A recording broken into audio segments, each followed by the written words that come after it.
Hey everybody, my name is Xander and this is my vlog.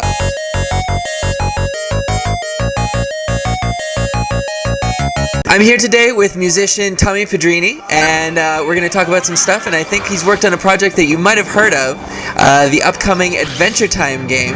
Hey Ice King, why did you steal our garbage?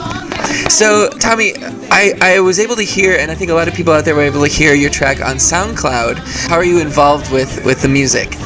Well, basically, Jake Kaufman, the composer, and we're buddies, and we met actually going out with another friend, with James, director. We went to karaoke together. We got to know each other musically from that.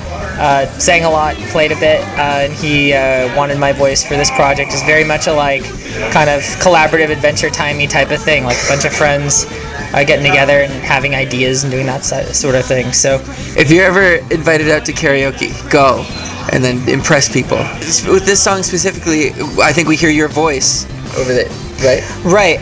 For the title theme, it was actually kind of cool because Jake recorded some of his voice in some of the other layers there. So there's kind of this underlying current of Jake the whole way through. And then he recorded me 2 or 3 times doing kind of different voices, giving this sort of illusion of a choir. Yeah. I think we were kind of in the studio joking around, and I was like, so you want Queen meets Anamanaguchi? And he's like, you just made my entire week. Yeah.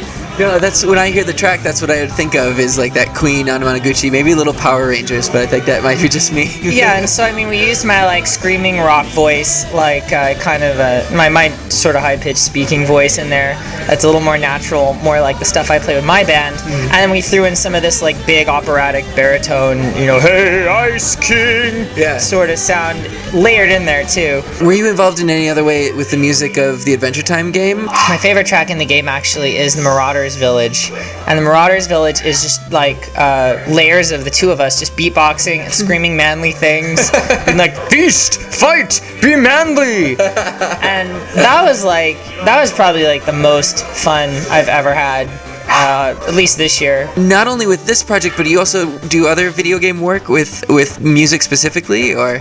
Yeah, I'm actually a video game composer most of the time, so I've written for a lot of different things, some mobile games, some tie-in games for movies, Zombieland, 2012. I did a game called The Inferno a few years ago.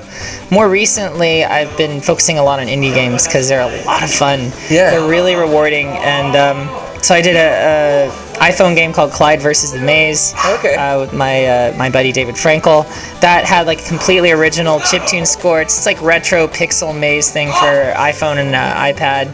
So that was a lot of fun. I did music for Ultra Nimbus and Pop Pop Battle J, which showed at IndieCade this year. Yeah. And that was that's basically this giant sort of whack-a-mole game we made with a pop and music controller. So people kind of climbing over each other and hitting each other's hands. You have a band called Cats on Mars, and anybody in the Los Angeles area can check you guys out. Do you have anything coming up soon, or? We are looking to book a show in the first week of December. We don't have the date exactly yet, so we're going to be announcing that hopefully this week. We're also putting out an EP in the next month. Long time coming, and first track of that is actually going to be up on our SoundCloud this week. Oh, okay. And I'll be performing at the Adventure Time launch party with Jake Kaufman, the composer. Awesome. And some other fun people too in the next week. So. And you can check out Cats on Mars on the Facebook page? Yes. Or your website? Cats on Mars Facebook page is basically Facebook/Cats on Mars Music. And also I have my own site, tommypedrini.com, for my stuff. What do you prefer? Do you normally have the game created almost in its entirety and then you score to that, or do you score as a part of the creative process of making a video game?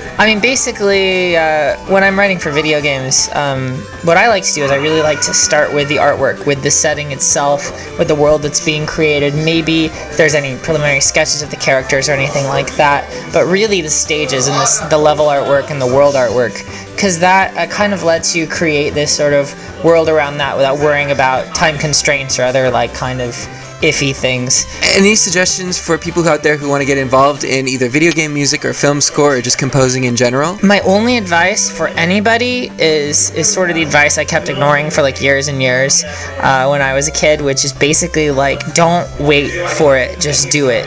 Doing things gets you to do more things. So you can catch Tommy on Twitter at Tommy Pedrini. Also on Facebook, looking up Cats on Mars, which is his band.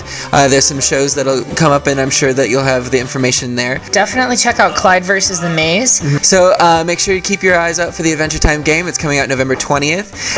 It is so great. I just want to throw that in there because I've gotten to see bits and pieces of it. I'm so excited that it's coming out. I bought a 3DS just to play it. But you don't have to buy a 3DS. It's also coming out on the regular DS system as well. That is true. But you should buy a 3DS because they're nice. Right.